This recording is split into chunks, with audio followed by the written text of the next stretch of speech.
Hey everyone, it's LootWizard, and I am back with the Legendary Troop tier list. This is part 2, and just like the first one, it's going to be another long video, so, get comfortable, and let's get right back into it. So I left off here with quite a few legendaries already up on the tier list. For S tier, we have Yao, Glaceon, Gorgotha, and Gobtruffle. And we got some in there in A tier, B tier. We have a little bit in every single tier. So I'm going to be going back and forth just like I was in part 1 between the game and reading off the abilities and explaining why I think some of them don't belong in certain parts or certain tiers and why I think some could be improved. So let's go over to the game. The Dark Monolith. Let's start with this guy. So, Dark Monolith deals 21 damage to the 2 weakest enemies, deals double damage if the troop is damaged. So, I actually like that. That's kind of a nice mechanic there to deal extra damage if you were damaged. And that's how you're going to get the fullest potential out of the damage for this troop. So, instead of doing 21, it's going to do 42 to the 2 weakest enemies if you cast it when it is damaged. 15 mana cost, red-brown. It is a demon and a construct, and right now there is no way to really get half mana on these guys. That may change in the future. Its traits aren't as impressive, but there is one here, the middle one, which is decent. Allied demons gain 2 life. I don't like that. I think it's too simple. Doesn't add enough to what's going on with your troop. The second one, reducing damage from skulls by 50%, is really nice. But again, there's nothing really in its ability except for that it has to be damaged first before it can maximize its damage potential. But that damage doesn't have to come from skulls, so I don't know why you'd want this one in the first spot up at the top. It could get damaged by a spell, and it could still get the same boost in damage. So, yeah, that seems a little bit off to me. And then the final trait: gain 3 magic when an enemy casts a spell, and that doesn't seem like it would be great either. Now, the thing to me that would make this even better is if one of these traits, let's say this top one, allied demons gain 2 life, if this was actually, well, usually it isn't the first one, so let's just use the third trait here. If this trait was changed to a 4 or 5 match, you lost 1 health. That would seem kind of silly, but it would make sense with what its ability is doing because it's dealing double damage if you are damaged. So on a 4 or 5 match, if you lost 1 health, it would count as a damage taken to life here on this troop, and then you would gain the full potential. So you wouldn't have to sit around and wait to get damaged by the enemy, and that damage could be significant from the enemy. So I think that would be something that could really increase its potential. The reduction from skulls is nice, but I think that would actually be better if it was reduction like 40% from spell damage, because there's nothing here in the ability that makes me really want to put this at the top spot, because it's not doing any extra damage from skulls. So yeah, those are kind of some of my thoughts there on the Dark Monolith, and let's go ahead and put it in a tier. Let's find the picture here for it. Where is the Dark Monolith? You gotta be in here somewhere. Or am I just blind? Here it is. I think that... Yeah, I don't think it really belongs in D tier. I think it's going to be a C tier, simply because it still has potential to do like 42 damage, at least for me, because that's how much magic I have. But it has the potential to do that to 2 enemies, the 2 weakest ones, which is 80 about 80 damage. And that's still significant. Like, down here, you know, this here Soul Zara has potential to do like 90 damage, but that it has to be damaged first. And in order to do that much, and then, yeah, I don't know. Maybe it does belong in D tier, but I don't know. I feel like it still has more damage potential than Soul Kara or some of these other ones. But is it as good as...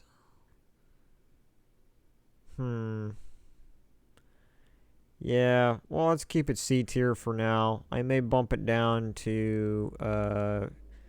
Well, let's do this. Let's put it at the front of D. Yeah, let's put it at the front of D, because I think it is better than the rest of these here in D. But, yeah, let's do that. Okay, let's moving on here to the Silent Sentinel, which is actually a faction legendary troop, the Hall of Guardians. And this is one of the best tank troops in the game, in my opinion. So this one's going to rank pretty high for me. I'm not sure yet until I really analyze carefully its abilities and traits. But I'm thinking it's going to be at least A tier. So this troop has an ability to explode a column. So it's mana generating. It gains 23 life, which is good for survivability. And then if any enemy is silenced, enchant all other allies. So not only does it explode a column, which is generating mana for itself and other allies, but it will also enchant all allies if an enemy is silenced. Now, let's read its traits.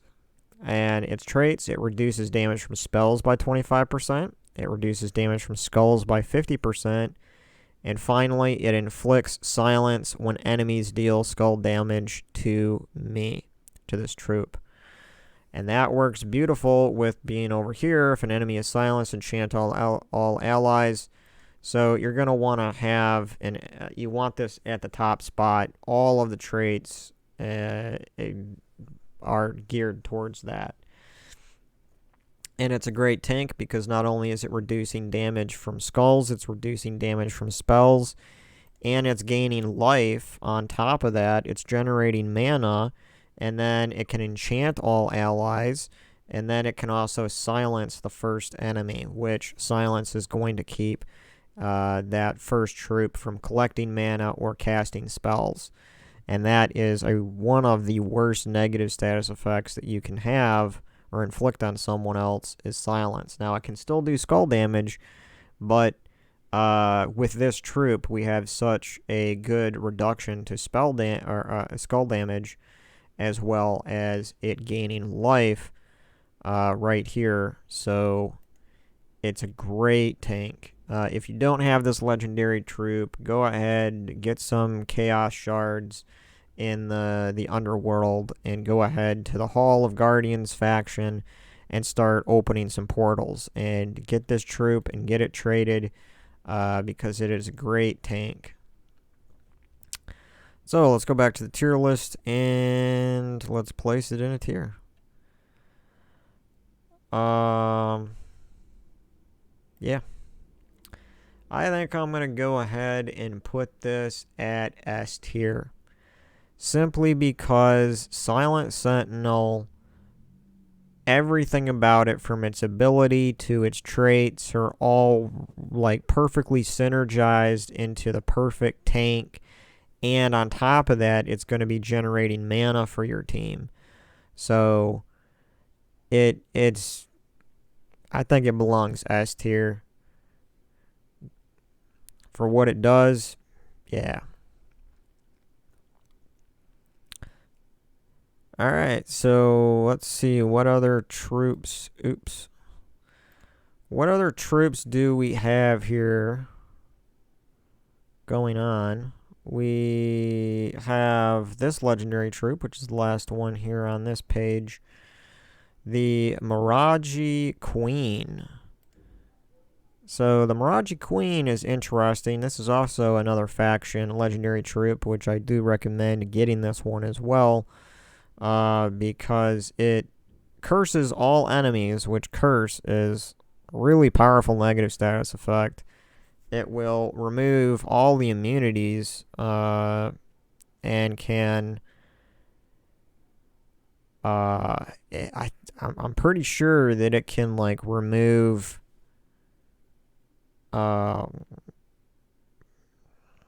what's that one negative status effect? Or the positive status effects is what I'm talking about. Well, when it curses enemies, it's going to be doing... it will remove, like, impervious. That's the one I was thinking of. Is it's going to remove impervious from troops. All the immunities are ignored. So curse is really great. Then it's going to convert green gems to doom skulls. And on top of that, its traits, it has a reduction from skull damage by 33%. So as a skull, as a troop that creates skulls, I like to see that it does have a damage reduction by skulls. That's always a plus for me. And then on top of that, it allows all elemental troops to start with 50% mana. And that is great. That is really, really great. So that can really make a battle, get you going in that battle a lot quicker. And for a troop that converts a certain color of gem to doom skulls, it only has a 15 mana cost. Compare this to something like Glaceon, which has a 20 mana cost, or something like Keelan or the Forest Guardian or Divine Ishbala. Those all have like 18 mana costs. So this actually has a little bit lower mana cost for its potential of creating Doom Skulls. And I think the reasoning behind that is that it doesn't transform another color of gem into a different color and then do the skull thing. It just does skulls. But also the fact that it allows all elementals to start battle with 50% mana, that's also great. Because if you set up a team with elementals, and if really quickly here we just take a peek at how many elemental troops we have here in the game that are powerful.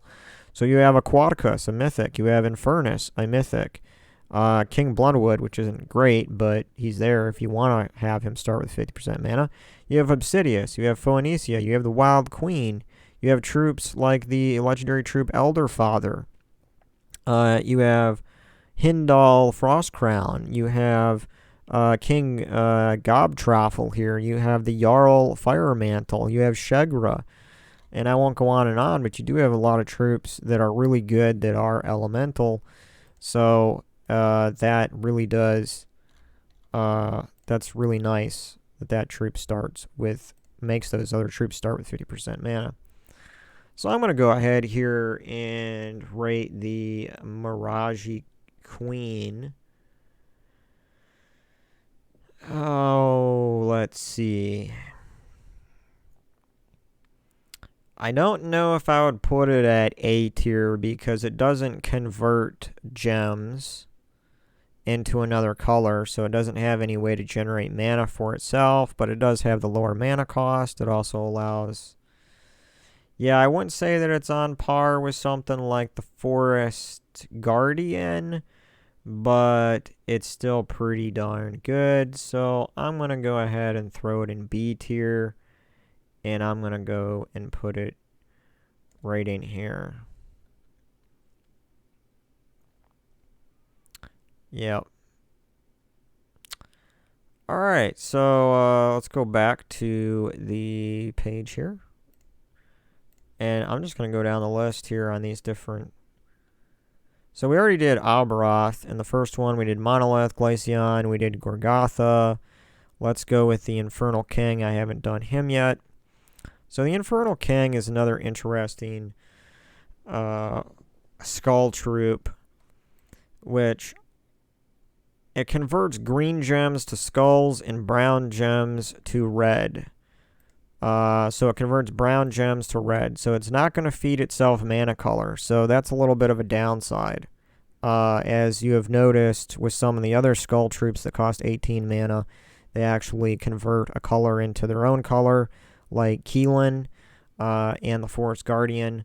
So that is a negative against this troop. Then it deals 33 scatter damage, which I guess that's a nice bonus on top of potentially doing skull damage.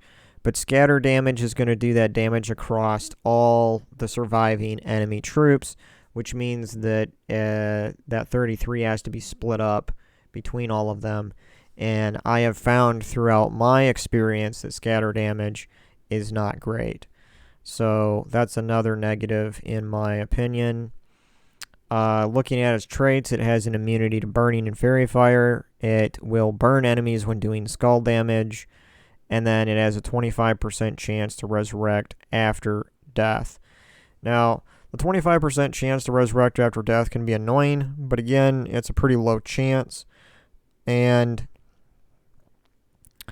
there's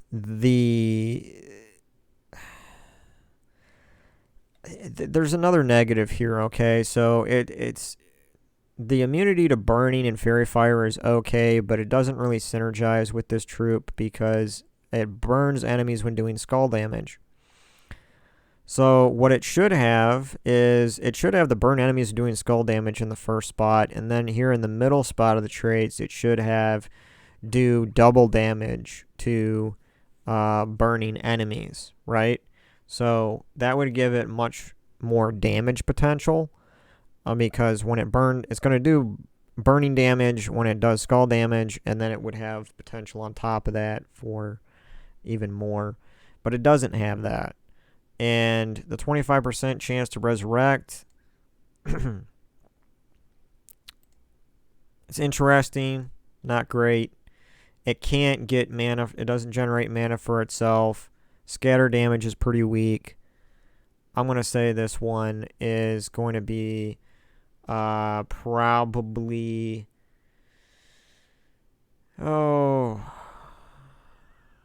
yeah, it's probably B or C tier. So let's go ahead and find this one.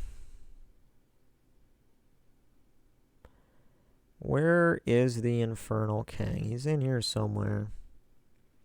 There he is. As somebody watching this, some of you are probably like, it's right there, you just passed over it.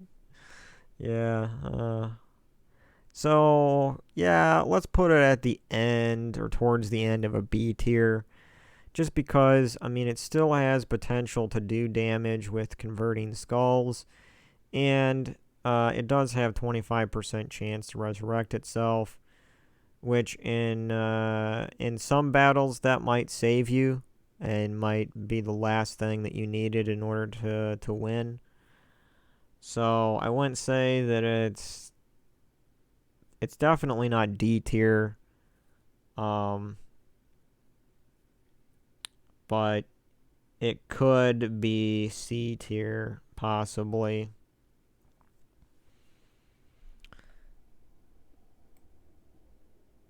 Yeah, I'm thinking we're going to go and put this into C tier right behind the Great Maw.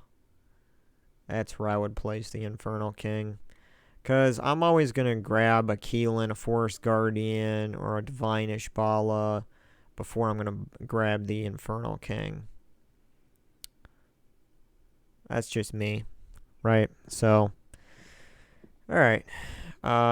Let's go here back to this, and we've already done these two, so let's go to Lust.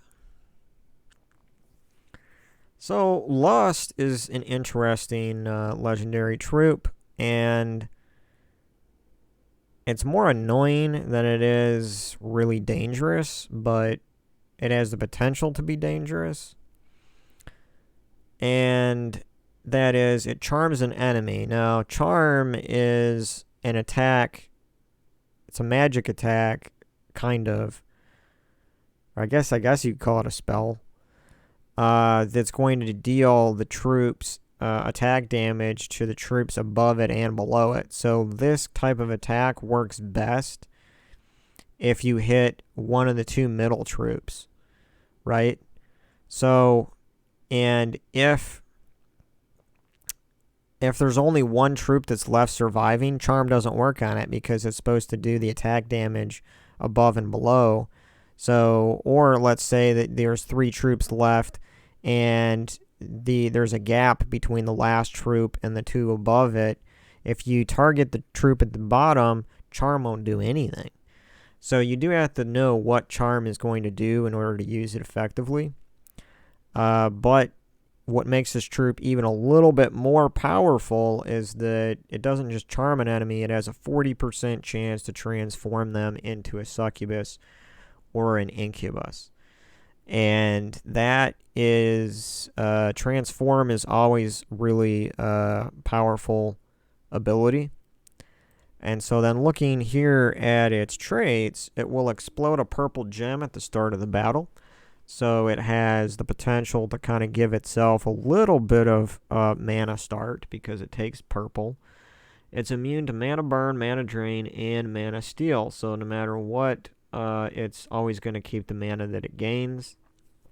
And then upon death, it will charm a random enemy, or not on its own death, but on the death of an ally, it'll charm a random ally. A random enemy, sorry. Yeah, I don't know what happened there. My brain just... Anyway, so yeah, it'll charm a random enemy when an ally dies. And again, it's random, so the charm might not actually do any damage because charm, again, is going to be doing damage to the above troop and the below troop of whatever it hits. So is this troop useful? How dangerous is it? How good is it? Well, we have charm going on, and if the attack damage is little, then you won't be doing much to that, but, yeah. Then transforming them into a succubus or incubus, 40% chance. See, the transform is good, but the thing with transform is that you're going to need another troop to actually do damage to it. Because you could sit there and you could transform troops all day long and the match is never going to end. So at some point you're going to have to do damage to these troops. And charm only works if there's troops above and below. So if you only have one enemy left and you just you just have a lust, the only way you can damage that troop and win is with skull damage at that point. So it's good, but there are some things holding it back. And so I'm going to have to go and place charm at probably, or not charm, but lust here at probably in C tier. Just because it's... I'm going to put it in C tier because it's more of an annoying troop. It's more of like a defensive annoying troop than it is a really great offensive or support troop or something like that. It's kind of just average. If you had a team of just all lust, it would be a slow battle. In my opinion, at least. So I'm going to chuck that there in C tier, towards the middle of that. Alright, so let's go on and take a look at Molech. And we got a couple more legendaries here in this list before I go on to something else. We're basically doing demon legendary troops right now. So Molech is at a 14 mana cost, just one below the average of 15. And it drains all mana from an enemy.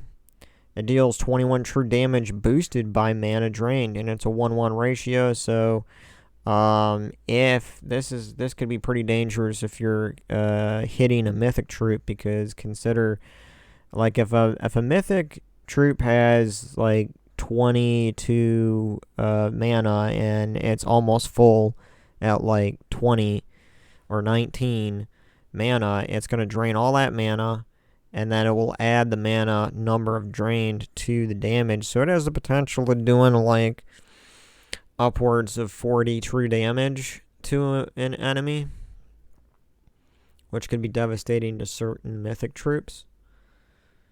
But I really wish this troop had a higher boost ratio, because mana generally isn't that high. And even at 40 damage, and that's if a mythic troop is close to that amount of mana, I would like to see on this troop like a double ratio or possibly a triple. Because a triple would be have the potential of like 80 true damage. It might be a little high. So probably double would be pretty good because it's just a legendary troop. So if it had a double boost ratio, I would say this thing is more like A tier. If it had triple, it would be close to S tier for sure, because you could just snipe stuff with this. But it doesn't. It just has a 1-1 ratio, so you're looking at, if you're attacking just like another legendary troop, it's like 30 true damage that you're going to be doing, probably. Looking at the traits, it's immunity to burning and fairy fire. It gains bonus red mana, which it does take red mana, so it's giving itself a nice boost. Enemies lose 1 skill point on 4 or 5 gen matches. And I understand that what they're trying to do with that, because it seems to synergize a little bit with the mana draining, so it's causing enemies to lose a skill point on 4 or 5 gem matches. But here's the thing. 1 skill point isn't much at all, and that skill point could be from attack, armor, life, or magic.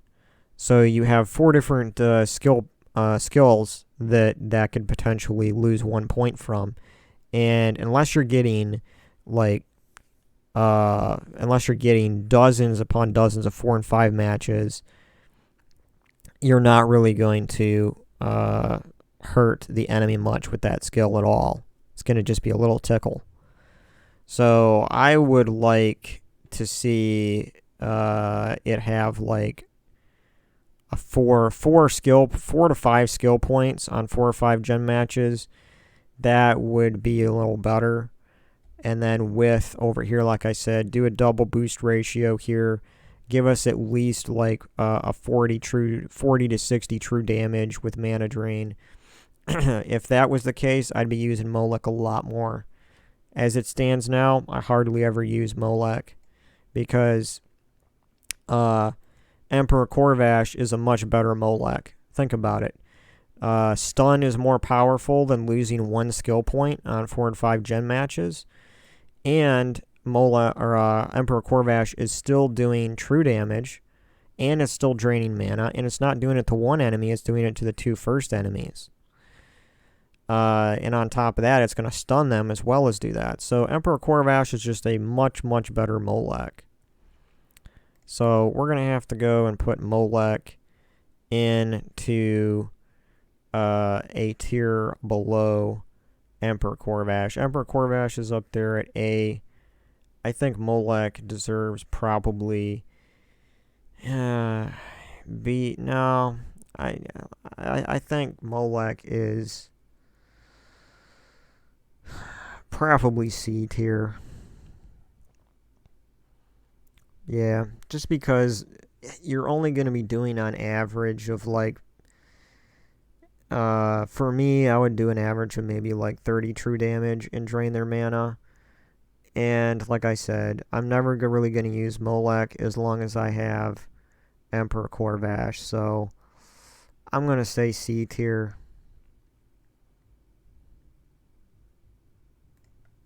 Yep. Now, moving on to Sion. Yeah, so Sion here it had its day. It really did. It was a great troop back in the day. It was used a lot. And now it's just, you don't really see it much. So, looking at its ability, it deals 30 true scatter damage, and scatter damage is some of the weakest damage in the game. It's 30 damage, it's true damage, so it's going to be doing true scatter damage, which is better than just scatter damage. And it drains 7 mana from all enemies. So, draining 7 mana from all enemies is useful. It does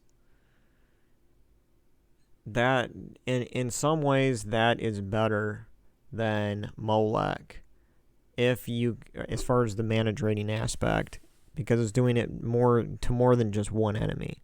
So it has potential to drain 4 multiplied by 7, which is what, 28 mana from all enemies combined. Whereas Molech has the potential of draining just mana from one enemy. For its traits, it gains bonus purple mana, which is good because it takes purple mana. Immunity to silence, which that will allow it to still gain mana and be able to cast itself. So that's pretty good. It steals enemy mana when doing skull damage. Now that's interesting. I like it. But at the same time, I wish that it had a reduction to skull damage if it's going to do that, because then, even if it was just 33% reduction to skull damage, because then I would feel more comfortable putting it in the first spot, you know? But yeah, so Sion, for what it is, it's more of one of those troops, kind of like Lust, where it's just an annoying troop. It's not, like, really, really dangerous. Again, it doesn't have any major reductions of damage. It's pretty easy to take out if you target this one first. It's pretty easy to take out. What would make this troop even more dangerous is if it had Stealthy and it couldn't be targeted by spells until it was the last enemy remaining, because that would make it much better, higher tier for me. Right now, Sion is, I'm gonna say Sion. It's a little better than Molech in some regards, but I think it still belongs in the same tier with Molech. So I'm going to put it before Molech in the C tier. And it could potentially be a D tier. But I think that the mana drain of all enemies makes it a C tier, because that's definitely something that's useful, that can help out you win. Yeah. Alright, so we got that one out of the way. Let's go to the Silent One. So the Silent One is another demon legendary, has a 14 mana cost. What it does is that it silences all enemies and itself. And as I've explained a few times already, silence allows its negative status effect applied to enemies that keeps the enemy from gaining mana or casting its spells. And it gains bonus to blue mana, which is good because it takes blue mana. 25% chance to summon an ancient horror on death. And then it will silence enemies when doing skull damage. So, overall, this isn't too bad of a legendary troop, and you don't see it used very often, but I think it is pretty powerful. Because consider there is a few troops that are immune to silence out there, but it's not quite as many as those that are immune to mana drain or mana steal and devour and things like that. So you can shut down an entire enemy team simply by using this troop. And then, of course, it's not going to do any damage on its own, but it keeps the enemies from casting spells and gaining more mana. So that gives you a chance to gain a bunch of mana until they are free from their silence. And by then, you might actually have this one might actually recover from its silence before they do, and you can gain mana in it once more. So it's great for certain battles. Slow down. It's really slowing down the enemy team. It's kind of in a similar category to what Sion is by mana draining the whole enemy team. But I think that silence is more powerful than mana drain. So I'm going to say that the silent one, if I can find its card here we go. The silent one, I'm going to say, has great utility. I think it's B tier. Because silence is really powerful, and it can be a real game changer to silence the enemy team so that it'll give you a chance to fight back. So I think that's B tier.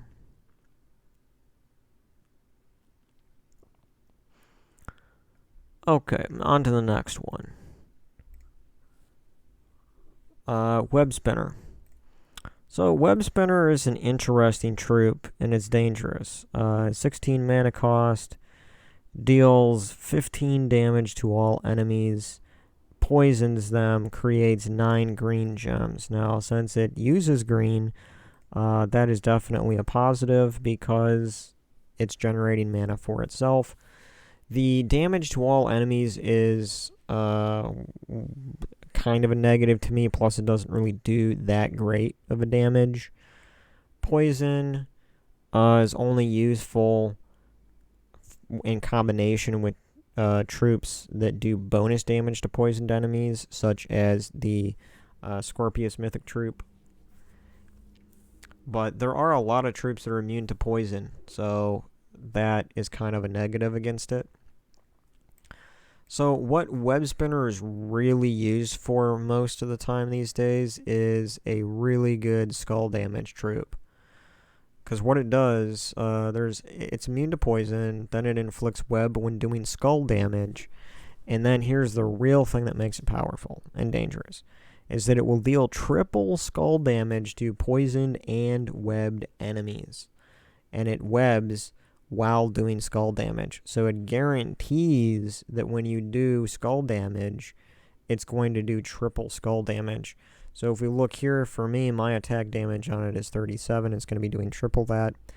So we're talking like it's going to be doing over 100 skull damage, and most of the times it will just one-shot enemy troops. Now, the only thing here that would be better on its traits would be as if that it had skull damage reduction. Instead of immune to poison, because who cares about that, it's poisoning other troops. I don't think it needs immune to poison. That's fine. It should right here have skull damage reduction, or have a certain percentage of a chance to dodge skull damage, and that might actually be better for this troop. But if it had that, this troop would definitely go up on the tier list for me. But as far as the positives, it is creating mana for itself, and it has really great synergy between these two traits. So, yeah. The other thing would be, besides that, the other traits that could really help it would be immunity to entangle or immunity to stun. Any one of those besides immune to poison would be way better. So we're going to go ahead and put the Webspinner. I want to put the Webspinner in B tier. I'm going to put the Webspinner right along with Artema, because they're both skull damage type troops. So yeah. I mean, yeah. But the Webspinner might actually belong above some of these because it has potential to do so much damage with that webbing on the trait. So I think I'm going to do that, and I think I'm going to move this Dragon Soul back a little bit.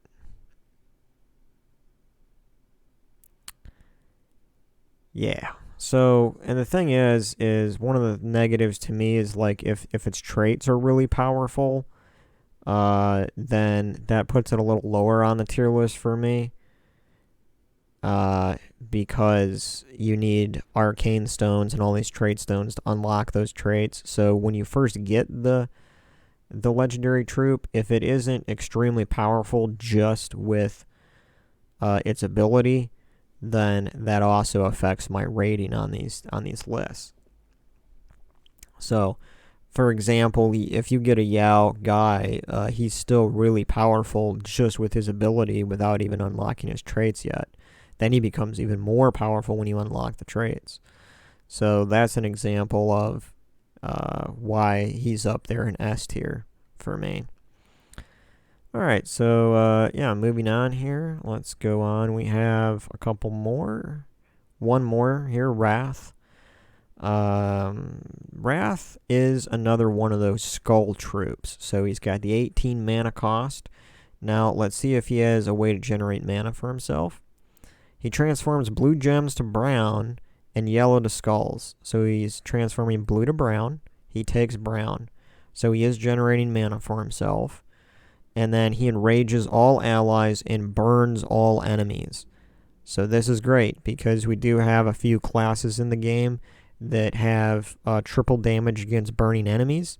So you could use this troop to burn all enemies. Also with Enrage, you're going to be doing 1.5 multiplied attack with skulls. Yeah, and then if we take a look at the traits, we have immunity to burning and fairy fire. We have reflect by 25% of skull damage, and then we have explode 2 random gems when you deal skull damage. And I really like this trait. It's pretty unique. You don't see this sort of thing that often. This might be the only troop actually where I've seen this trait. And it's one of the things that really makes it useful. Now, the only thing that I don't really like in its traits is the first one, the immunity to burning and fairy fire, although that does help it survive longer. I feel like it could use some, instead of like skull damage reduction would be nice, maybe 33%, or a chance to dodge skull damage by like 40%. That would make it even better, in my opinion. But as it stands, it's still a really good troop, and it's pretty dangerous. So, for me, I'm going to go ahead and rate Wrath at an A tier. I think Wrath is A tier. And it's good even without unlocking its traits, but it's even better afterwards. So, yeah, I think that's going to be A tier. Now, let's go back over to the game, and that was the last demon legendary. Let's go ahead and go to divine. So, looking at the divine legendaries, we start off with Celestasia, which is a support legendary. And what it's going to do is it's going to create 9 gems of a chosen ally's mana color. And then it will cleanse and give 21 life to them.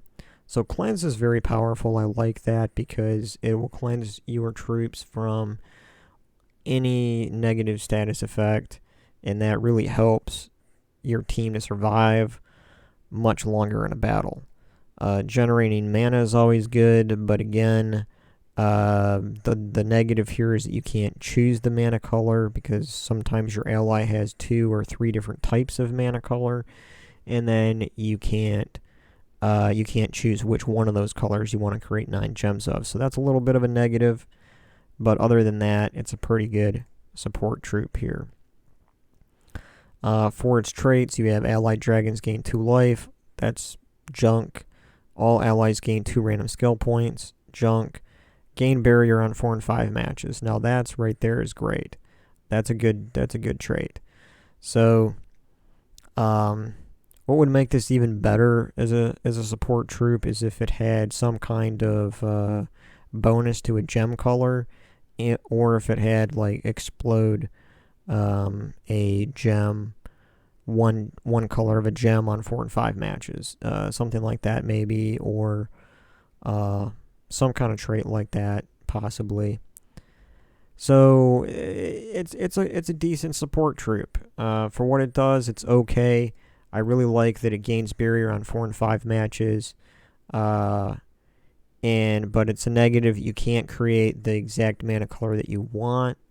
It does cleanse and it does give life. So, I'm gonna probably put Celestasia. I'm probably gonna put it here in B, because it does gain barrier on 4 and 5 matches.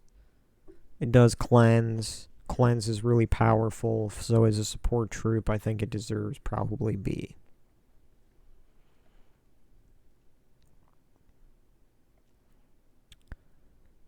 Yeah, so that seems good to me. Now, if we go back here, and we're going to look at Divine Ishbala.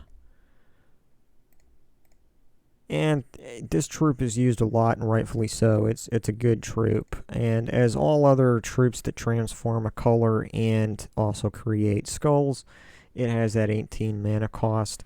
It's transforming red gems to skulls, green gems to yellow. And if we look here, it is taking yellow mana, so that's good. It's generating mana for itself. And it's going to enchant 2 random allies. This is a really great positive status effect to do to your allies. So every time you cast it, you're going to be enchanting 2 random allies, which gives it a chance to gain 2 mana per turn every single time until it's full.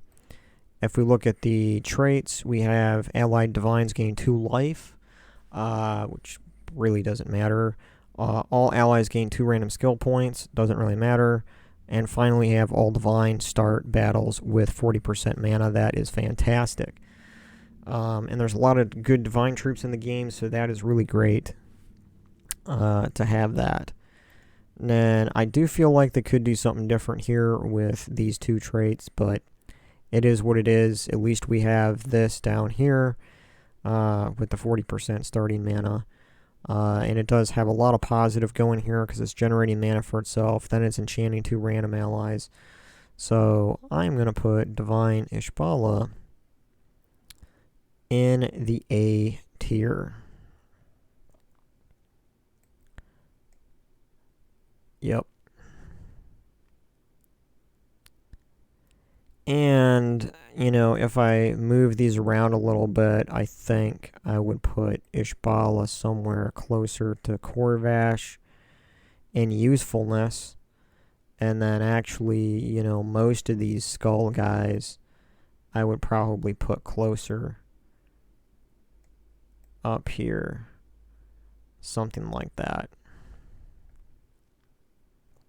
I would probably put Keelan before Forest Guardian. And maybe Kristen X here. I don't know, something like that. I'm not going to really take too much time to sort in the tier. Maybe towards the end of the video, I'll shift some of those around a little bit. But for now, that's good. Let's go back to the game and go on to the next troop here, legendary troop, is Devinia. So Devinia is like the best, in my opinion, the best support troop that is legendary. Devinia is great because it has a fairly low mana cost for what it does.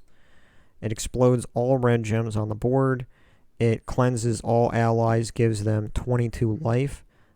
So cleanse is really powerful, just like Celestasia is going to do, but that troop only did 1 that you targeted. This is doing all allies, and then it's giving all allies 22 life, so it's much more powerful than Celestasia. And looking at its traits, the first one is junk, doesn't matter. The second one is good, it has an immunity to mana burn, mana drain, mana steal.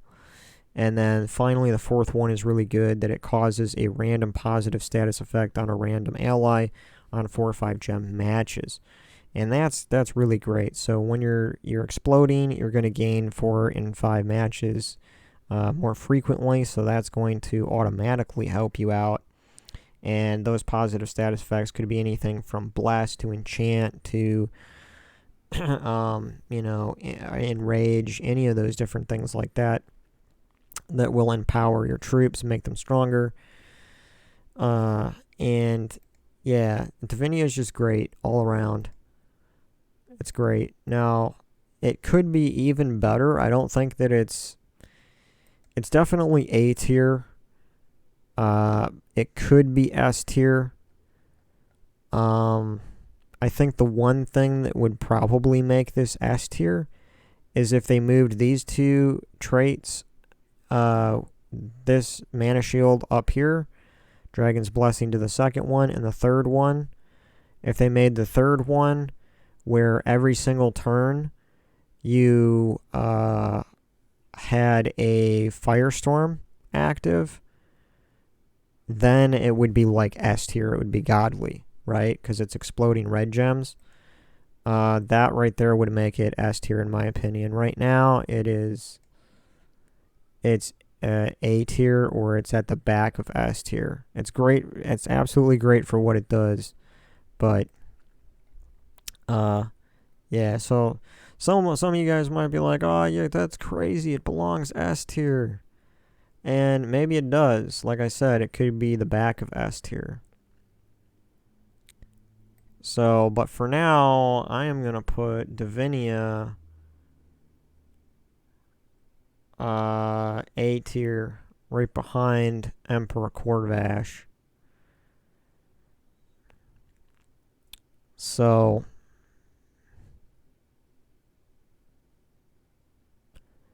well, is there a better, well, let me think about this for a second. Is there a better support troop among legendaries than Devinia? Is there?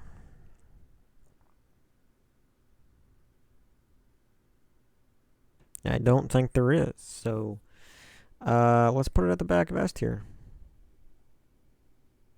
For now. Yeah. And, like I said, it could be godly. It could be even better. But what's better than a legendary? A mythic. So, I guess if they did what I suggested, it would maybe make it a mythic troop. I don't know. So, yeah, we'll just keep it at the back of S tier. I kind of changed my mind on that, but it's alright. It's a great troop. I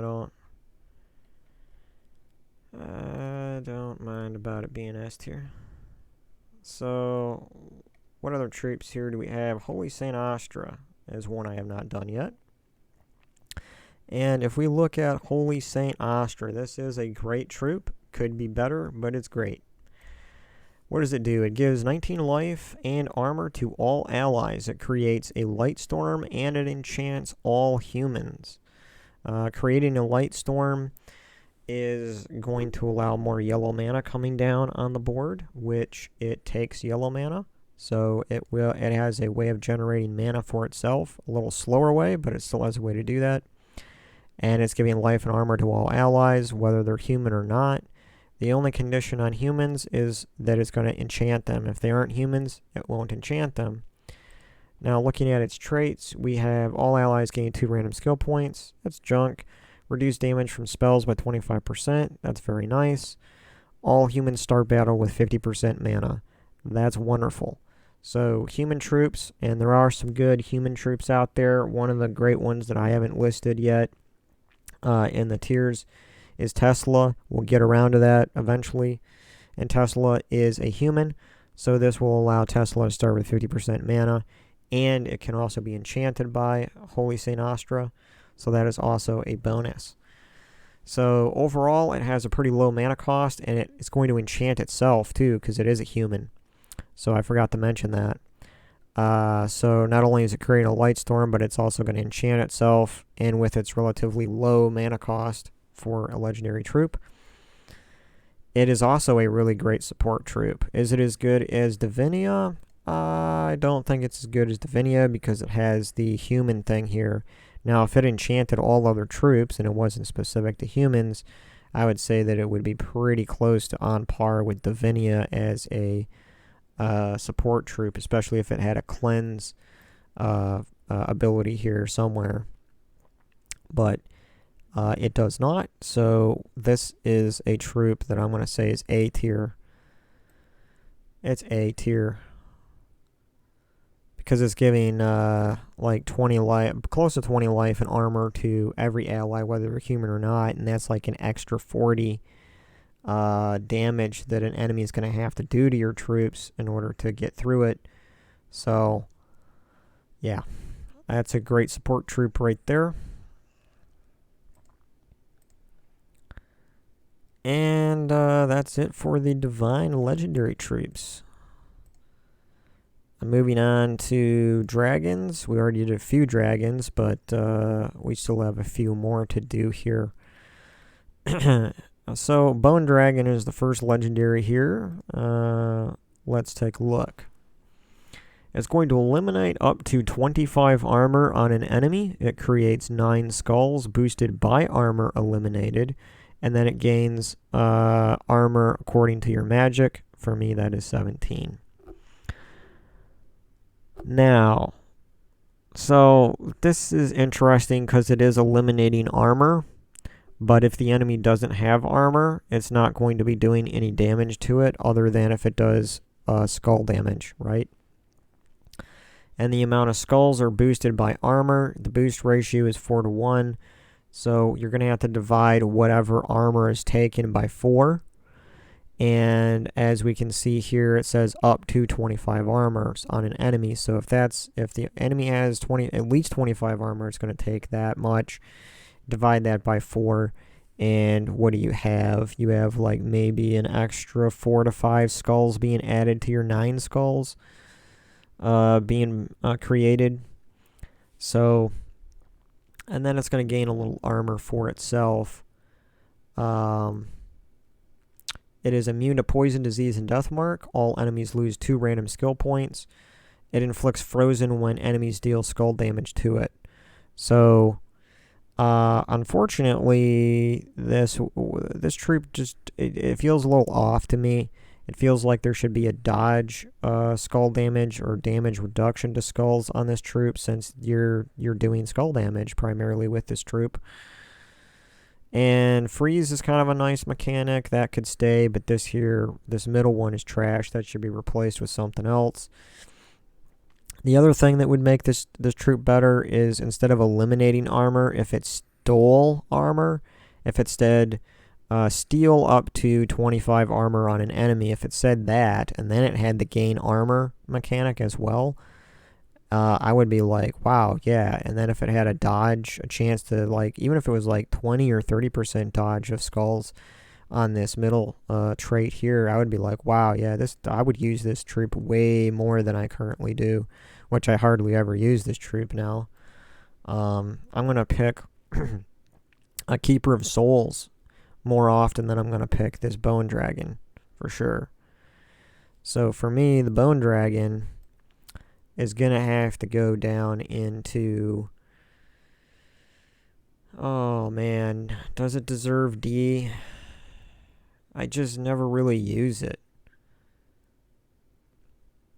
It doesn't have a way to generate mana for itself. It's gaining very little armor. It's putting itself in a very dangerous situation because it doesn't have a way to reduce damage from skulls, and yet it's creating so many skulls. So I'm going to go and do the unthinkable and put it down here in D. It's not at the back of D, that's for sure. So I'm going to put it right behind Monolith, I think.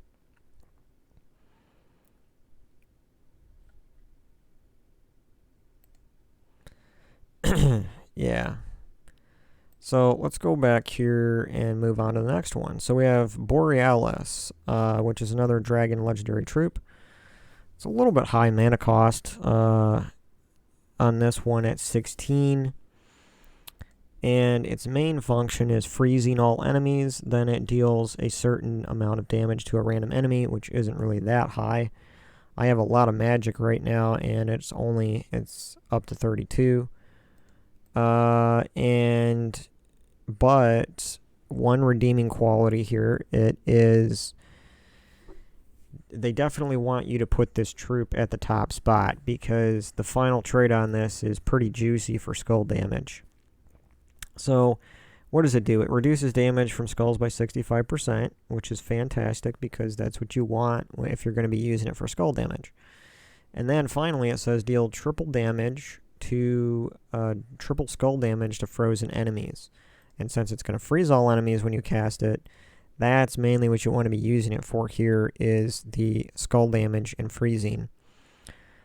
And triple skull damage, again, you're going to be doing well over 100 damage there every time it hits with a skull. More if it's doom skulls. So it has potential, but on its own, it doesn't have any way to create skulls.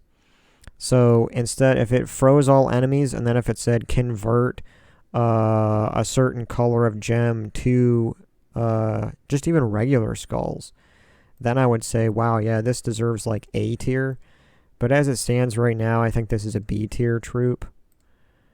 So we're going to go ahead and put Borealis in B. It's a B tier, and I think it's somewhere...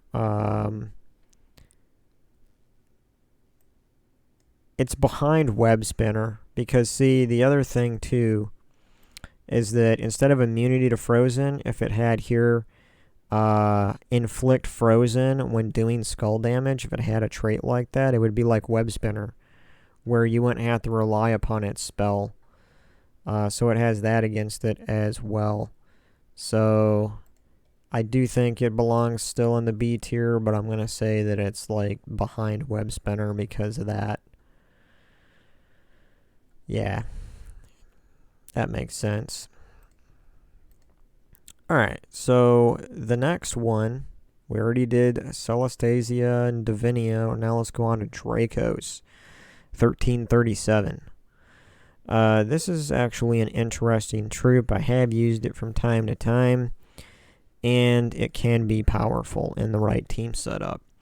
So this troop silences, stuns, and drains up to 22 mana from an enemy with a 25% chance to do lethal damage, destroy them. And for its traits, all allied mechs gain 2 life. That's trash. But it is immune to all status effects, devour, and mana burn. So that's a major plus. It can't be devoured, and most status effects are not going to affect it. The only thing that it's not immune to, it looks like, is mana drain, which is unfortunate. But that's still really good, everything that it's got there. Then the final one, it says decrease a random enemy's magic by 2 on 4 or 5 gem matches. So that's interesting. Yeah, I don't really have any suggestions on this one for traits. I feel like something needs to replace this up here, but I don't really have any suggestions right now for that. But for what it does, the silence, the stun, the draining of mana, and then on top of that a 1 in 4 chance to do lethal damage to them. I'm going to say this troop here, it deserves at least B. Yeah. I'm thinking that it's going to be right behind the Kraken, because the Kraken has a way to devour. It has a 35% chance to devour, which is basically, if it's not immune to devour, it's basically a lethal hit. And this has the chance to lethally destroy a troop. But lethal damage isn't quite as powerful as devour, because devour is taking on all the different stats as well. So the troop becomes even more powerful when it devours rather than just the lethal damage. So, but then you do have the silencing, the stunning, and the mana draining. So I think that, yeah, this does deserve at the top part of B tier. For sure. It's close to an A tier, but I don't think it quite makes it. So, now moving on to Glitter Claw. Glitter Claw has 14 mana, which is a little bit less than the average. And it deals 29 damage to a random enemy, transforms all blue gems to green to boost the effect. Fairy Fire all enemies.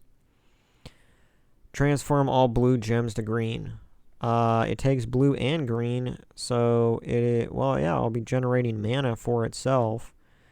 And since it has a low mana cost, it shouldn't take too long for it to gain more mana.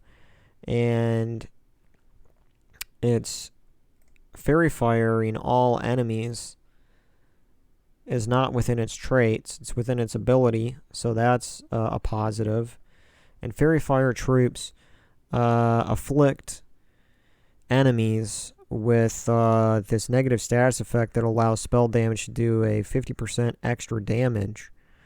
So it will increase its damage here by 50%. This is also being boosted by the gems that it transforms, so it has the potential to do something probably like 50 to 60 damage maybe, depending on how many it transforms, and then with the Fairy Fire. So it does have some potential to do some damage on its own, as well as the Fairy Fire is going to be really great for the rest of your troops when it's doing damage to them.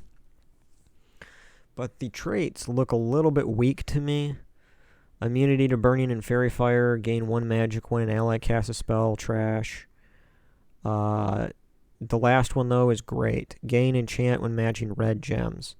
So, just like Kristanex, this is I think it's the only other legendary troop that can enchant itself by matching gems. So you could have 2 of these on your team, and they would both get enchanted when matching red.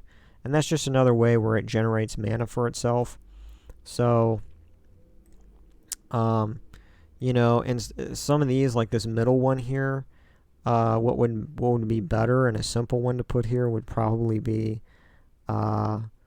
to like Nature Link, I believe it's called, where it gains 1 bonus to green mana. Since it's transforming all blue gems to green, that would allow it to gain even more mana quicker. And I think that would be a better trait for the middle. As it stands, I think it deserves at least B tier, just because of the ability to Fairy Fire. So if we go over here, and we'll go ahead and look for Glitter Claw. Here we go. So Glitter Claw, yeah, I think I'm going to put Glitter Claw somewhere in here. C tier. I don't know, did I say B or C before? I can't remember, but I think it does belong in C. Because on its own, it's not like super fantastic, but it can be a game changer. So let's put it at the back of B. Yeah, just because Fairy Fire it can be useful for doing damage, more damage. Yeah, I think that's fine.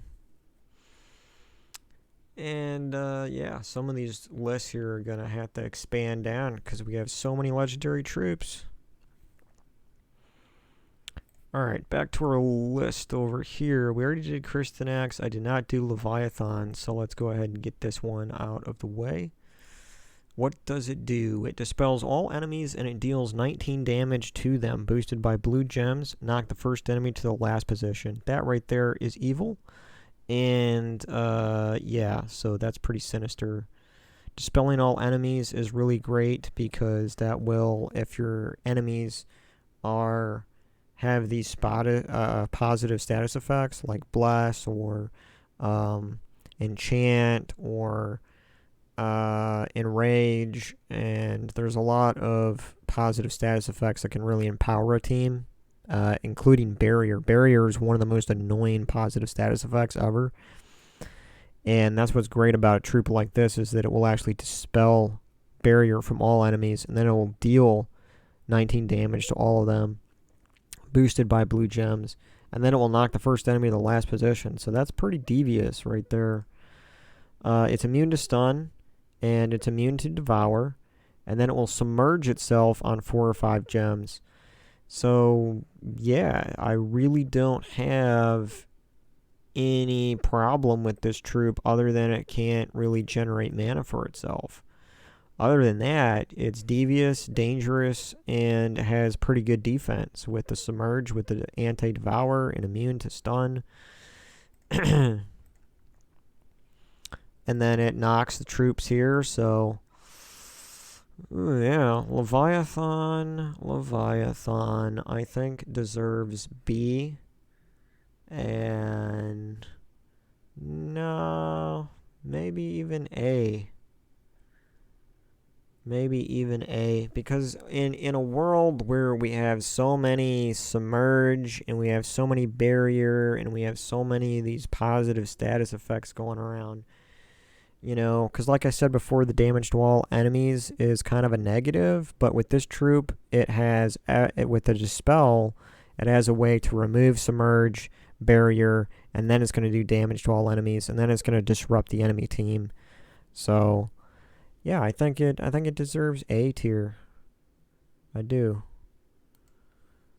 Not to mention it's immune to stun and devour, so, and it has a submerge on its own, so that's great. Now for Shadow Dragon. In Shadow Dragon, I have wondered for some time why this troop is the way it is, so let's go through its abilities. It poisons all enemies, and then it deals 21 true damage to a random enemy. Transform all yellow gems to purple to boost the effect. So, I mean, it does generate mana for itself, so that is a plus. Poisoning all enemies, dealing true damage. The true damage is okay, but it's a little bit on the low side. Looking at its traits, it does boost purple, which is good because it takes purple. It's immune to poison, gain 1 attack when matching purple gems. I think immune to poison and even this last one are just trash. They got this poison thing going on, poison all enemies, and all that's doing is just poisoning them. I feel like the spell itself needs to do more true damage based on whether they're poisoned or not. Or in the traits here, they need to have maybe do double or triple damage against poisoned enemies. I just feel like there's something lacking with this troop. It feels like it has potential, but at the same time, it feels like it's missing so much that could make it really, really great. So the Shadow Dragon, I'm going to go ahead and put the Shadow Dragon in D. Even though it's generating mana for itself and it does true damage, it just doesn't synergize right with the poison that it's doing, and the true damage that it does is a pretty low amount. So you're going to have to cast this thing, because in the higher level battles, even in PvP, you're dealing with troops that have somewhere between 60 and like 100 life. So with it only doing 20 true damage, you have to cast it like 3 to 6 times maybe in order to kill one troop, and it's doing it to a random troop, so it means it's even going to take longer to finish off a troop. So that's why I think that it deserves D tier. It's not it's something is off on that troop. But is it better than... I would say it's better than those, so I'll move it up a little bit in the row. It might be a little better than even her, so yeah, we'll put it next to Bone Dragon down there at D. Alright, back to here. Now we have Shagra. Shagra. Okay, so it creates 6 red gems, and it turns all red gems to skulls. And that's pretty good, you know, right? Let's read its traits. Gain 2 life on 4 and 5 gem matches. That's trash. Deal double skull damage against burning enemies. That is great. I love it. Burn a random enemy when matching red gems. That is great. I love it. The first trait should be a dodge or a dodge skull damage or a reduction of skull damage, because you're going to be using this in the top spot. And so now you're going to have to rely on other means to defend it, which is kind of a negative.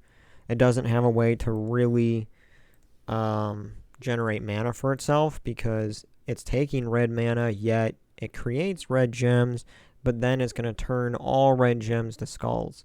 So then it's going to be left with no mana for itself. And they're not Doom Skulls, so they won't explode. And then you're stuck with probably a lot of skulls on the board that your enemy could use against you.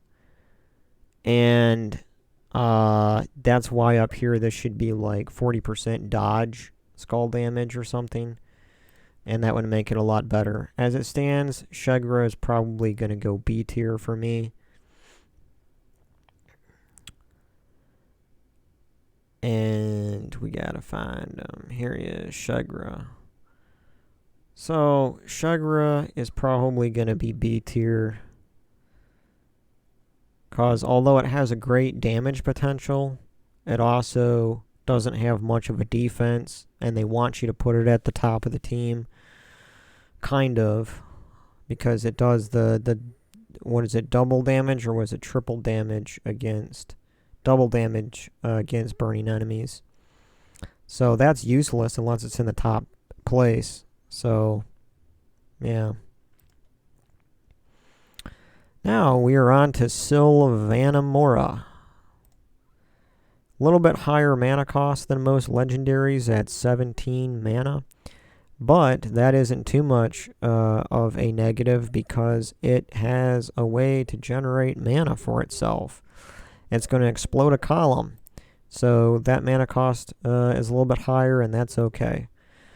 23 damage to all enemies. Now, you all know how I feel about damage to all enemies. Its traits: 25% chance to summon a Dragonet on death.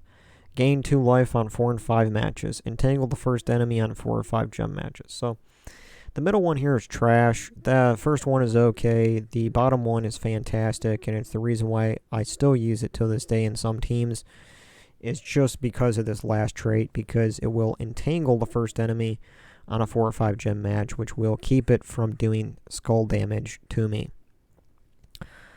And this is just kind of a bonus, the fact that you can explode gems, generate a little bit of mana, and also deal damage to all enemies. I would prefer that the damage to all enemies was more of like deal so much splash damage or damage to 2 random enemies or something, but that is what it is. The third trait is kind of trash, and I don't know what else they could put there, because it's more just this utility thing. Maybe if it was changed to some kind of bonus to a gem color, green or brown or something like that, that'd be kind of cool. Other than that, the last trait was really what makes it worth having in your team, because I feel like there's much better mana generators than Sylvanna. So I'm going to have to say that Sylvanna is another B tier. And probably is going to be a little higher in the B tier. I'm going to say that Sylvanna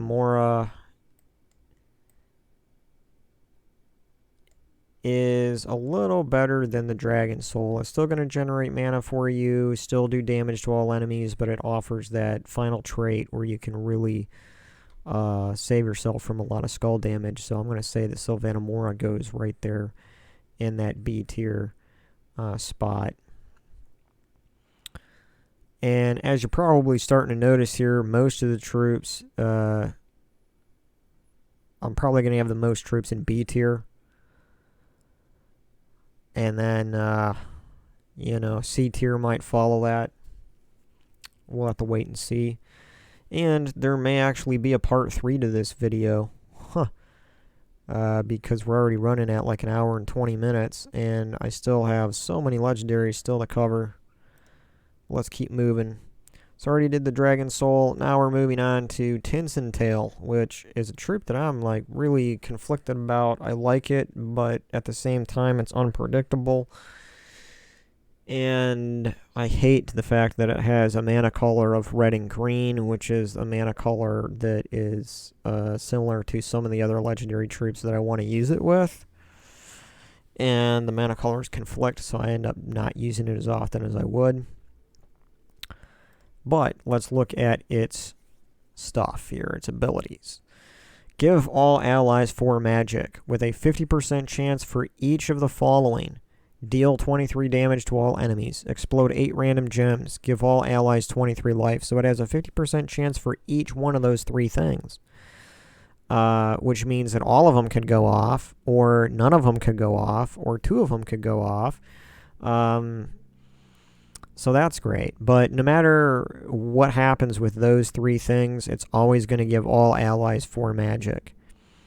Which, over the course of a battle, if you cast this thing like 3 times, that could be a substantial boost in magic power that might just really help you out. Now, for its traits, gain 1 life for each green ally. That's trash. Immunity to mana burn, mana drain, and mana steal. That is fantastic. I like that. Which means you're going to be able to cast this thing quite often because it won't be drained or it won't have its mana stolen. Now, the third one is really great here. Fairy Fire a random enemy when matching green gems. And as you can see, we're going to be grabbing green gems to fill this thing up anyway. And Fairy Fire is a really great negative status effect that you can apply to the enemy, which will allow your spells to do 50% extra damage. So not only are your allies getting their magic boosted, but you also have a potential for this troop and for your other troops in the team to do a 50% extra damage to those that are fairy fired. Yeah, so this troop, where should I put this thing? Tinseltail. Well, the 3 things that it does is kind of unreliable, but its traits are pretty good with Fairy Fire, and those 50% chances, I think it has a lot of utility going on for it, plus mana generation possibly. So I think I'm going to put it at A tier, actually. Yeah. I think that's good. Now, let's look at another troop here. Voxia. And this troop creates 9 green and 9 blue gems. Then it deals 4 true damage to all enemies, gain 19 attack. So with it gaining attack like that, it kind of is suggestive that you want to put it at the top of the team. And let's see what the traits look like. I really don't use this troop like ever, and this is probably why, is that the traits are trash. Trash, all of them. They're just utter trash. So, gain 1 attack for each green ally, gain 1 magic when an ally casts a spell, poison a random enemy on 4 or 5 gem matches. Like, this is all trash. Like, there's way better troops in the game to do poison and inflict poison on enemies. And what is this over here? Deal 4 damage. This isn't even boosted by your magic, right? So it's always going to be 4 true damage to all enemies. Like, that's gonna tickle.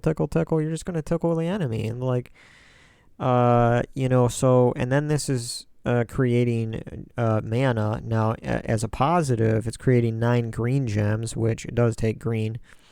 So it does generate a little bit of mana for itself.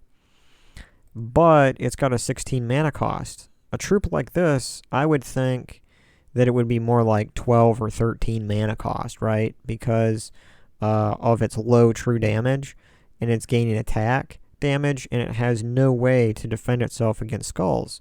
So if you put this troop in the very top spot, sure, it's going to be gaining attack, but like it's not going to survive attacks. And there's much better ways to gain attack damage on a troop in that top spot. Like you got the Chief Dargon troop that increases its attack and all the attack of troops below it, which is better than this. So I would use something like Chief Dargon, because that only has 13 mana cost over this one any day. So yeah, this one is just overall like trash. I don't even know what to do with this one really. It just seems like there isn't really anything synergized with this troop at all. So we're gonna go and put this guy down in our D tier. It may be F even, but it does have the attack damage. Other than the attack damage, it doesn't have much. But I do have Aberonth down here. So, and Aberonth actually has a way of restoring all of its health. This has really no way to restore its health when it's damaged. So yeah, now that I think about it, it should be there. But Hydra should belong at the back of F tier, because it's the absolute worst. And then these two here are above it. Yeah, that makes sense to me.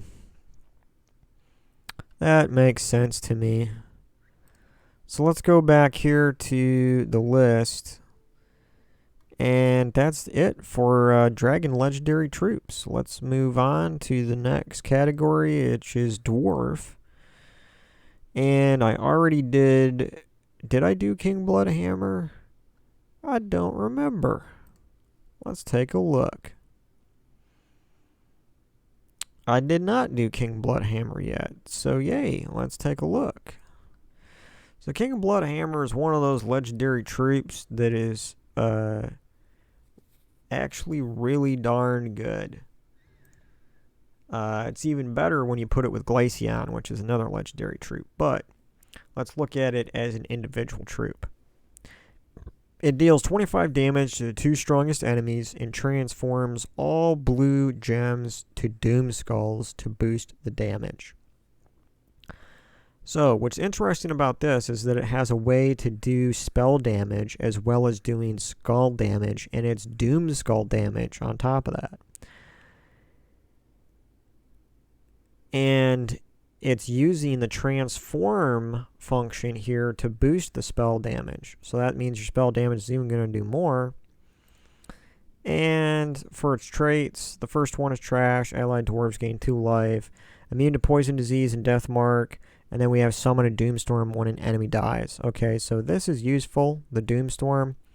Immune to poison, disease, and death mark. I don't really care about that on this troop. This is trash up here. These two, if they were reworked, it would rank even higher for me than it already does. But I'm going to have to say that it is transforming not just regular skulls, but they're Doom Skulls, and it's doing spell damage on top of that.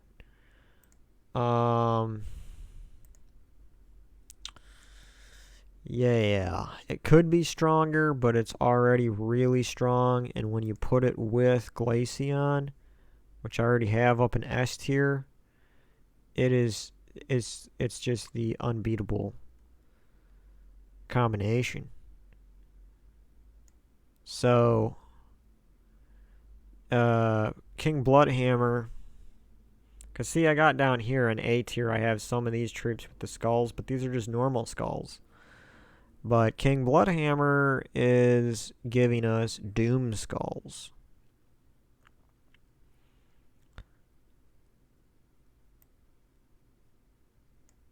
And yeah, okay. I was just thinking about the Miraji Queen there. I think that it transforms green gems into doom skulls, not regular skulls. Which I may want to move that up into the back of A later on, but it doesn't have the transform function. I think we already looked at that, and I decided to put it in the upper part of B tier. Yeah, that's fine for now. But yeah, I think King Bloodhammer deserves S tier along with Glaceon, just because those are still running really strong in teams. Like if you do Apothecary with Glaceon, King Bloodhammer, and then Mountain Crusher or some kind of other weapon. Yeah, that's just a really great team there. So, yeah, I think that belongs there. Now, King Highforge. Let's take a look here. Stun the last 2 enemies and deal 26 damage to them, boosted by allied dwarves. Summon a random dwarf. Now, dwarves aren't quite as scary as goblins. So, but the fact that this troop is stunning is also very important because stun is really great. The only thing here is that it's stunning the last 2 enemies. It would be even better if it stunned the first 2 enemies because a lot of times you have that tank at the top of the team. This is why Emperor Corvash is great, because it's stunning the people at the top.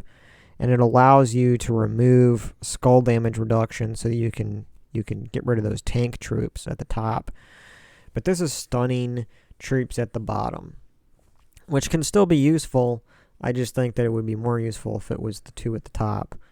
And then it deals damage to them, boosted by allied dwarves. The boost ratio is a 6, so yeah, you have the potential to do like an extra 24 damage or so to on top of this if all of your whole team is dwarves. So yeah, that could be a good 40 or 50 damage total to 2 enemies at the bottom, which is nothing to complain about. Allied dwarves gain 2 life. That's trash. Immune to stun, poison, disease, death mark, and devour. This is great. Fortitude is great. And then all dwarves start battle with 50% mana. That is also great. I like that. I don't know what they could do up here for this, but that I just consider that to be useless trait at the top. Overall, it is a pretty great troop for its mana cost. Yeah, so, and it has the ability to summon dwarves, and we know that King, if we take a quick look at our dwarf lineup here, it could spawn Stonehammer, which is a mythic troop. It could spawn Lady Ironbeard, which has damage potential, or King Bloodhammer, which is great. But it could also spawn some of these other dwarf troops, which aren't that great. So let's go ahead and rank him. Let's put this guy up into... It has stun, remember, and that is really important. Plus, it has summoning, and it starts stuff with 50%. So I think I'm gonna have to put it...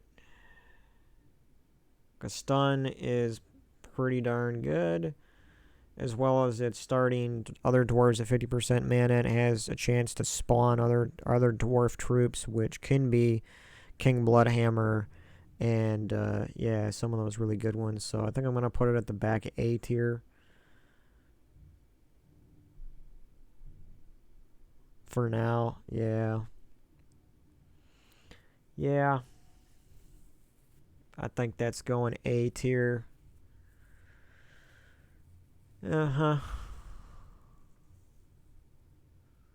Let's go back and look here. That was the last legendary for dwarfs. Let's look at our elementals. What kind of legendary troops do we have here? Okay, we got a few legendary troops here. Elder Father is another skull damaging troop, but that 18 mana cost there. Let's see if it can generate mana for itself. Transforms red gems to purple. It does take purple, so it does generate mana for itself. And then transforms yellow gems to skulls. On top of that, then it can summon a tree ant or a green golem. Its traits, the first one is kind of, we can ignore that because that's just for delves. Then it has spell armor. It reduces damage from spells by 25%. And the last one is entangle a random enemy when matching purple. So the things for me on this, that would make this more powerful is that if it entangled the first enemy when matching purple instead of random, because entangle doesn't really mean or do anything to any other troop except the one that's always at the top. Reducing damage from spells is nice, but it would be nice to also have some reduction or dodge from skull damage because it is a troop that transforms gems into skulls. But the way that they have it set up here with the summon feature, they're kind of suggesting that this troop should probably play out not in the top space. So this troop would probably work great with something like Mang, where Mang is going to be your main damage for skulls, and then this would create the skulls. And if a troop dies, it has the potential to summon another troop to replace that. And then it does have the entangle. So this is actually something that I would rank probably A tier. Yeah, where is Elder Father? Where, oh, where are you? I have less pictures now down here, and I'm still lost. Where is he?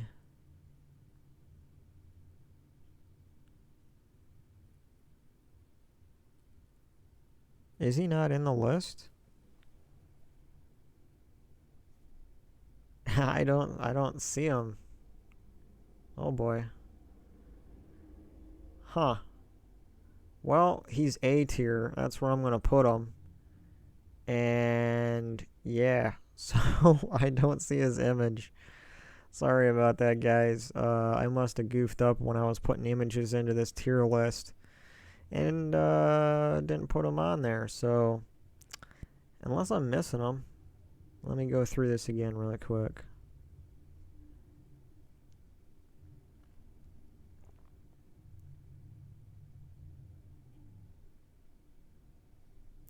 No, I don't see him. That's unfortunate. I'll have to add him in there in the next video. And we'll put him A tier. So we'll just skip by him for now. And this is definitely going to a part 3. So, yeah. We'll fix that up in part 3. Moving on here. I already did the Frost Feather. And let's move on to the Garuda. The Garuda is a legendary troop that is a Strix troop, and it summons a Firestorm. When it is cast, it deals 23 damage to all enemies. It gains 1 magic boosted by red gems. And the boost for that is a 3-to-1 ratio, so like a third of all the red gems on the board when it's cast is converted into its magic. So, it's going to be minuscule. You'd have to cast this thing a lot in order to get enough magic boost for that. But it does summon a Firestorm, which can boost the damage of other troops. Damage to all enemies, again, that's not the greatest damage right now in the game. It deals double skull damage to Naga troops. It's immune to burning and fairy fire. Allied Strix gain 5 life and attack. See, yeah, these traits here really aren't that great. I don't feel like it really synergizes well with the damage here, or the spell ability. Now, if it had a thing where it summoned a Firestorm at the start of every turn, like Umberwolf summons a Darkstorm, that would make this troop way more useful, and it would actually allow for different team builds with the mythic troop Phoenicia, which has its damage boosted by an active firestorm. So, yeah. This troop, it doesn't have good traits, doesn't have a way to generate mana for itself, really, and it's damaged all enemies. Well, Summon Firestorm, that is a way where it can generate some mana for itself, but I don't know. I just don't really find that to be great. Where's the Garuda? Is the Garuda not in here either? Oh no, this is it right here. So I'm going to put the Garuda down in D tier, but I think I'm going to put it I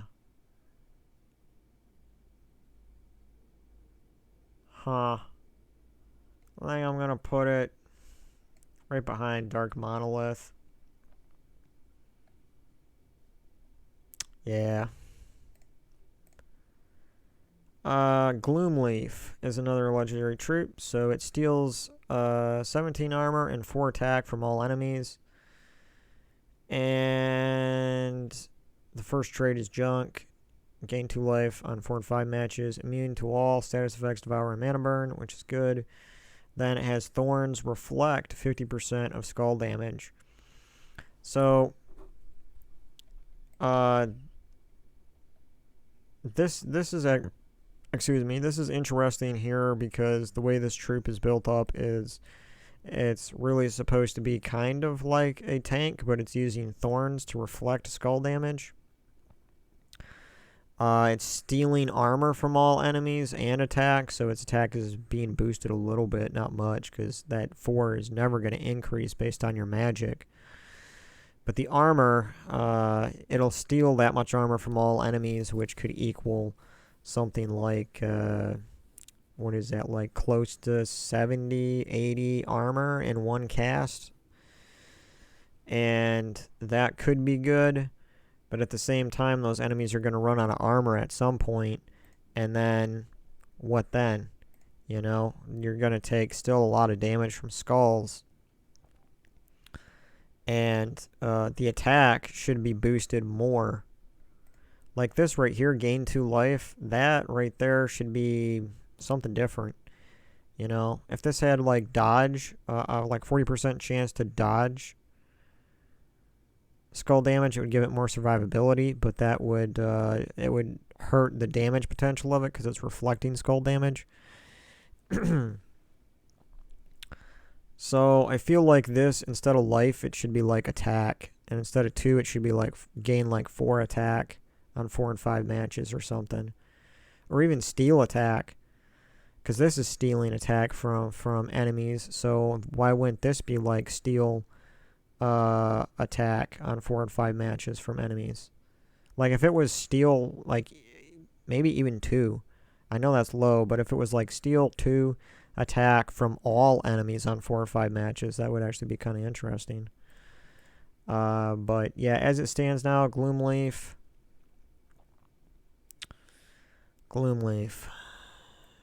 What to rank you as? I would say Gloomleaf is a good D tier troop. Maybe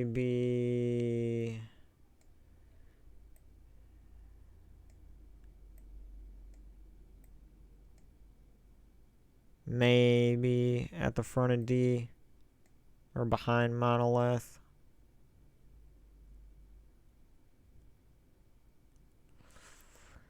Yeah, somewhere in there. I mean, it could be a C. It could be a C, but I wouldn't go anything above C. I'm going to put Gloomleaf down in D. I mean, I never use it. I might change my opinion on it in the future if I find a team that works really great with it, or you know, something changes with it. Yeah, so Gloomleaf out of the way, let's take a look at Hindal Frost Crown. So this is a troop that does splash damage to an enemy, freezes all affected enemies, and then it summons a giant troop. Now, there are some really good giant troops, and a lot of them are mana generators, so that works out pretty good. This troop has, for traits, immunity to frozen. It gains 2 life on 4 or 5 gem matches, which I think that's trash. It should be something different. But finally, it has all giant allies gain 2 life and magic on 4 or 5 gem matches. Now, that actually is pretty good when this is paired up with a troll troop, which doubles the color of a gem on a board. You get a lot of 4 or 5 matches. You actually gain quite a bit of magic for your troops. And immunity to frozen is good. It is doing freezing to certain enemies. Yeah. This trait here, though, since it's already gaining 2 life down here on 4 or 5 gem matches, this right here, I don't, it seems redundant to have 2 of those. One for itself and then one for all the other allies. So I think this trait here could be changed to something like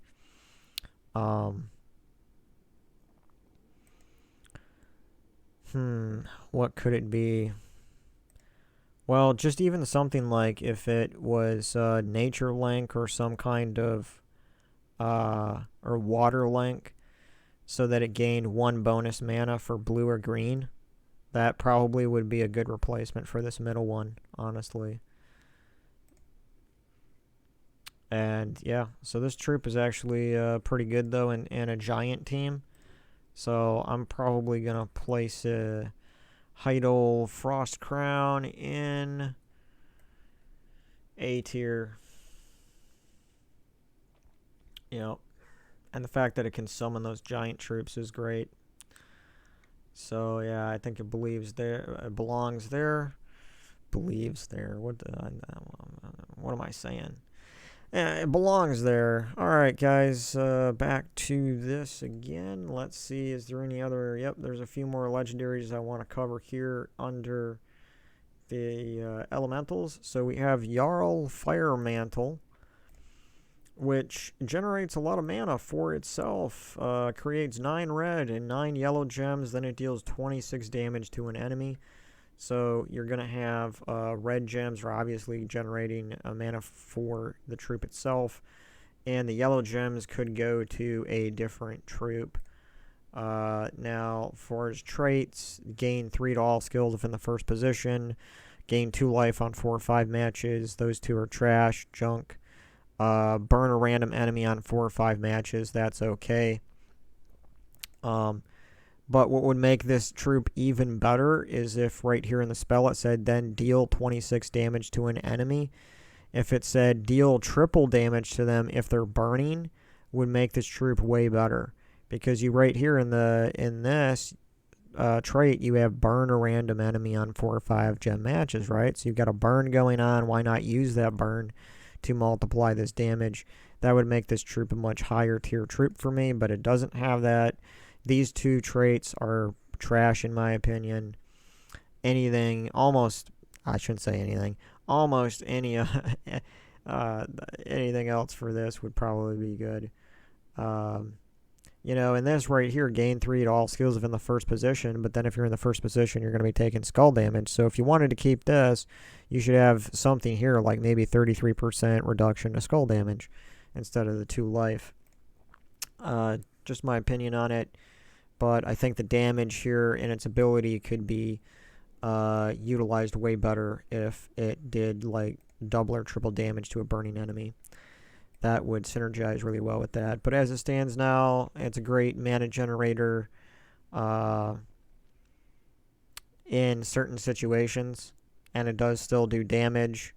So we're going to go and put Jarl Fire Mantle, I think, is going to go into B tier, or no, C tier. Because the damage that it does is pretty small, but it does generate that mana for itself. So it has the potential to do more of that damage consistently, but 26 damage is pretty small these days, especially Now that we have like medals in the game where you can boost your armor and your life by quite a bit. So the 26 damage feels like it's even more underpowered now. So he's going to drop down to C tier for me. Yeah. And maybe we'll put him in front of... Nah, he can be behind the Great Maw. That's okay. So let's head on back. Take a look at... We already did King Gobtruffle. Let's look at Saguaro. This guy. So he deals 31 damage to the 2 weakest enemies. He gains 10 life and attack. So he's gaining some life, he's gaining some attack. This means that it helps him survive because of the life, and it makes him more dangerous for skull damage because of the attack. Let's take a look at his traits. He's immune to Devour. He reflects 25% skull damage. He deals 3 damage to all enemies when he matches skulls. So I see what they're doing here. It seems like this troop should be at the front of the team, right? Because... it doesn't have to be, but it seems like that's what it's all going towards because you have attack being gained here, 10 attack, and then you're also reflecting skull damage by 25%, and you deal damage to all enemies when you match skulls.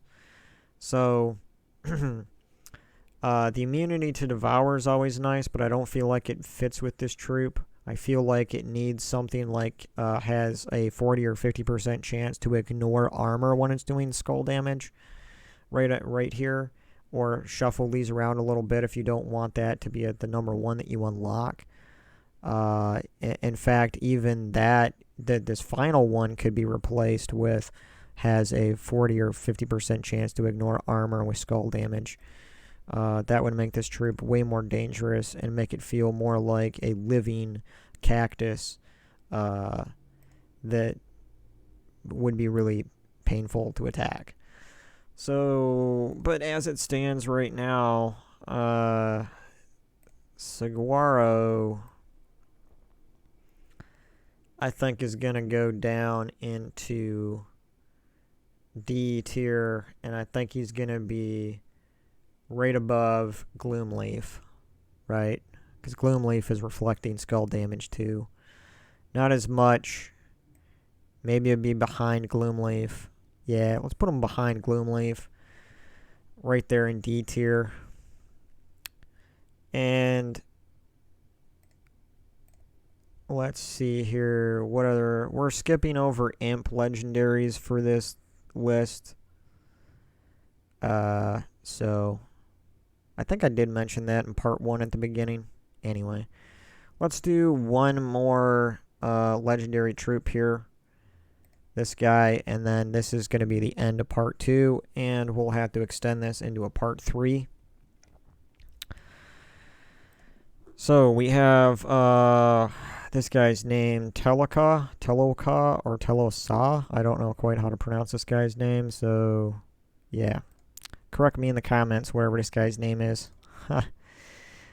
He deals 34 scatter damage, and if there is a storm, deal triple damage. So he has the potential to deal about 100 scatter damage, which when you split it up between 4 different troops, you're going to be doing about 25 damage per troop at that point, if there's a storm active.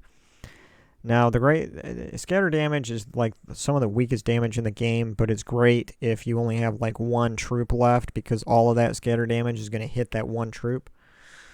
So it has the potential to do like 100 or so damage to a single troop if that's the only one left. But otherwise, the damage is not that strong with this one.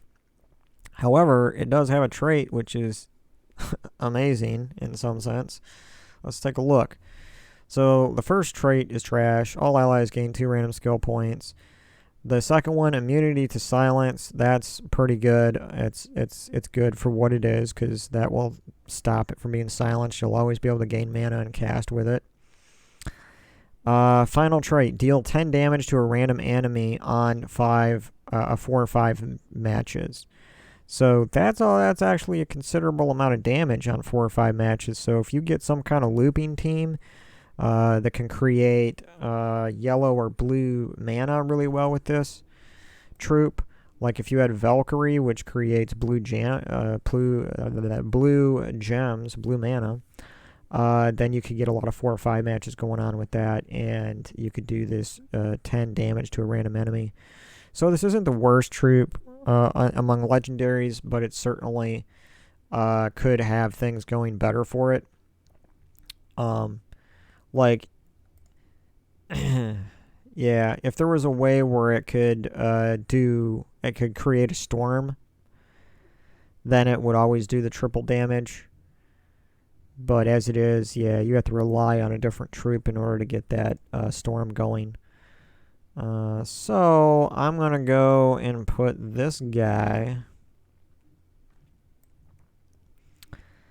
I think this guy belongs in D tier. And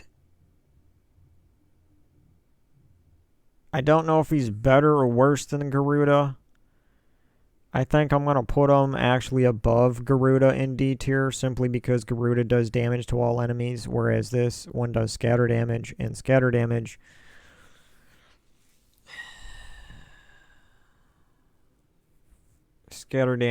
is... I don't think it's calculated the same way as damage to all enemies, but it does have a potential to actually do more damage, I think, than Garuda. But they're pretty similar, so I think they both belong in D tier. And yeah, we're approaching the 2-hour mark with this, so that is the last legendary that I will be doing for this video. And this is going to be the end of part 2 of the legendary troops tier list for Gems of War. And once again, if you've spent the time listening through all of these hours and hours of me going through these lists, you're something special, and I really appreciate you guys watching these videos. Consider leaving a like on this video, and I will see you guys in part 3.